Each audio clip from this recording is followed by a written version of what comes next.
നഗരം ഗ്രാമം എന്ന വേർതിരിവില്ലാതെ മനുഷ്യവാസമുള്ള വീഥികളിലെ മരങ്ങളിലും ഇലക്ട്രിക് കമ്പികളിലും നിരന്നിരിക്കുന്ന അങ്ങാടിക്കുരുവികളെ കാണാത്തവർ വളരെ വിരളമായിരിക്കും.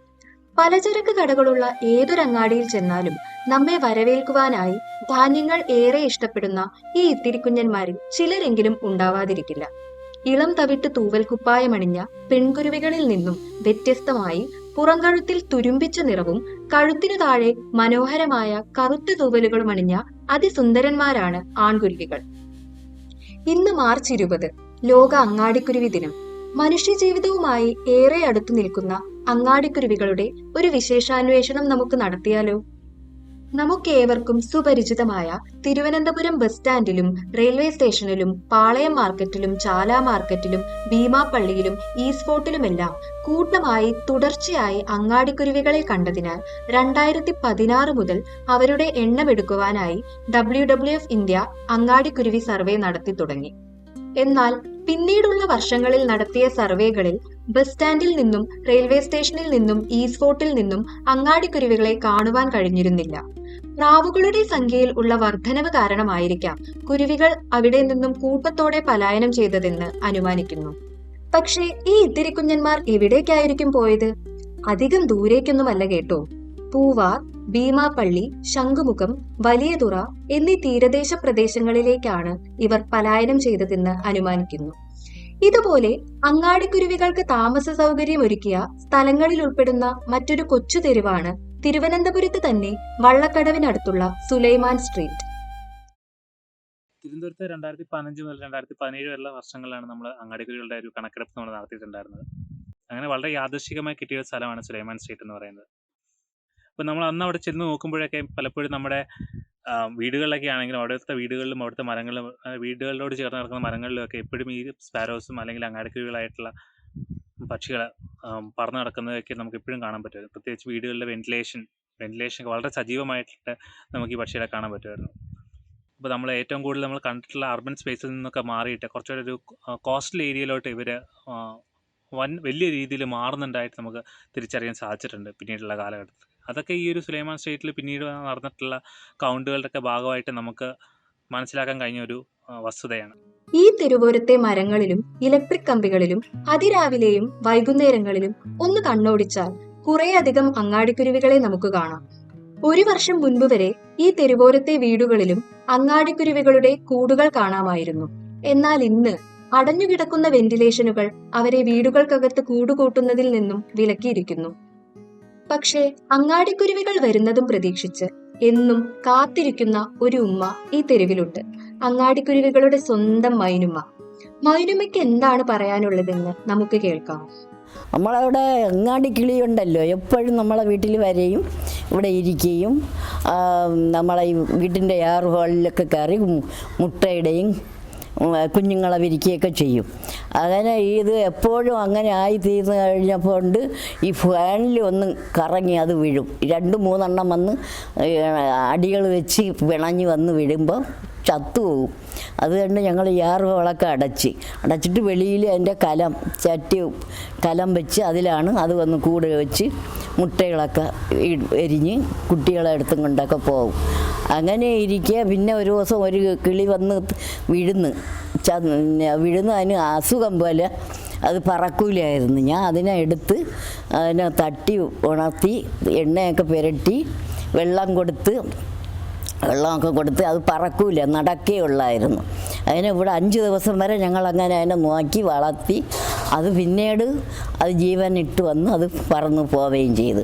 പിന്നെ വൈകുന്നേരവും രാവിലെയും ഒക്കെ ഏത് സമയത്തും വന്ന് നമ്മളെ ക്ലാസ്സിലും ഈ സ്കൂട്ടറിൽ വീട്ടിനകത്തൊക്കെ വന്ന് കറങ്ങിത്തിരിഞ്ഞ് നടയിൽ അരി പൊടിയൊക്കെ കിടക്കണേ നുള്ളി പറക്കി കൊണ്ടുപോകും. നമ്മളിവിടെ വെള്ളം വെച്ചേക്കും, വന്ന് കൊത്തി കുടിക്കും. അങ്ങാടിക്കുരുവികൾക്ക് ഏറെ പ്രിയങ്കരമായ മറ്റൊരു സ്ഥലമാണ് ഈ പാതയോരത്തെ റേഷൻ കടയും കടയുടമയായ നമ്മുടെ മൊയ്തീനക്കയും. അങ്ങാടിക്കുരുവികൾ മിക്കവാറും ഒരു ദിവസം 2 പ്രാവശ്യമെങ്കിലും നമ്മളെ കടയുടെ മുൻവശത്ത് വരാറുണ്ട്. പിന്നെ നമ്മളെ ഇവിടെ കടയിൽ ലോഡ് വരുമ്പോൾ റോഡ് സൈഡിലൊക്കെ ഒരുപാട് അരികൾ തൊഴിഞ്ഞ് കിടപ്പുണ്ട്. അത് പ്രധാനമായിട്ടും കഴിക്കും. അത് 2-3 ദിവസം കഴിയുമ്പോഴത്തേക്ക് ആ കട റോഡിൽ അരി തീരുന്ന മുറയ്ക്ക് അത് കടയ്ക്കകത്തോട്ട് കയറും. എല്ലാ ദിവസവും വരും. കടയ്ക്കകത്ത് കയറിയ പിന്നെ അരിയൊക്കെ കഴിച്ച് പോകാറുണ്ട്. പിന്നെ വേറെ ആളുകൾക്കൊന്നും അതൊരു ബുദ്ധിമുട്ടായിട്ട് നാം കാണുന്നില്ല. സ്ഥിരമായി വരുന്നുണ്ട് കടയിൽ, ആഹാരം കഴിച്ചിട്ട് അത് പോകാറുമുണ്ട്. State of India's birds report പ്രകാരം മെട്രോ സിറ്റികളിൽ അങ്ങാടിക്കുരുവികളുടെ എണ്ണത്തിൽ കുറവ് രേഖപ്പെടുത്തുന്നുണ്ടെങ്കിലും ഇന്ത്യയൊട്ടാകെ അങ്ങാടിക്കുരുവികളുടെ സംഖ്യയിൽ ഏറ്റക്കുറച്ചിലുകളൊന്നും ഇതുവരെ നിരീക്ഷിച്ചിട്ടില്ല. എന്നാൽ മനുഷ്യരുടെ മാറുന്ന ജീവിതശൈലികൾ ഈ അങ്ങാടിക്കുരുവികളെ നമ്മളിൽ നിന്നും അകറ്റുന്നു എന്നതിൽ യാതൊരു സംശയവുമില്ല. പാളയം മാർക്കറ്റിൽ വനം വകുപ്പിന്റെ നേതൃത്വത്തിൽ കുരുവിക്കൊരു കൂട് എന്ന സംരക്ഷണ പദ്ധതിയിലൂടെ അങ്ങാടിക്കുരുവികൾക്കായി കൂടുകൾ ഒരുക്കിയിരിക്കുന്നത് കാണാം. വനം വകുപ്പിൻ്റെ ഒരു വളരെ പ്രധാനപ്പെട്ട ഒരു വിഭാഗമാണ് സാമൂഹ്യ വനവൽക്കരണ വിഭാഗം, അല്ലെങ്കിൽ സോഷ്യൽ ഫോറസ്ട്രി വിങ് എന്ന് പറയുന്നത്. സോഷ്യൽ ഫോറസ്ട്രി വിഭാഗം നടപ്പാക്കുന്ന വളരെ ആകർഷണീയമായ ഒരു പദ്ധതിയാണ് ഈ കുരുവിക്കൊരു കൂട് എന്ന പദ്ധതി. കാരണം നമ്മുടെ ഒരു അർബൻ ബയോഡൈവേഴ്സിറ്റി പരിശോധിച്ച് കഴിഞ്ഞാൽ അതിൽ വളരെ നിർണായകമായ ഒരു സ്വാധീനമുള്ള ജീവികളാണ് കുരുവികളെന്ന്, പക്ഷിവർഗ്ഗമാണ് കുരുവികളെന്ന് പറയുന്നത്, അങ്ങാടി കുരുവികളെന്ന് പറയുന്നത്. അപ്പോൾ അങ്ങാടി കുരുവികളുടെ ഒരു സംരക്ഷണത്തിൻ്റെ ഭാഗമായിട്ട് 2014 നടപ്പാക്കിയ ഒരു പദ്ധതിയാണ് കുരുവിക്കൊരു കൂട്. ഈ പദ്ധതി നടപ്പാക്കുന്നതിന് ഫോറസ്റ്റ് ഡിപ്പാർട്ട്മെൻറ്റ് തീരുമാനിക്കുന്നത് സോഷ്യൽ ഫോറസ്ട്രി വിഭാഗത്തിലൂടെയാണ്.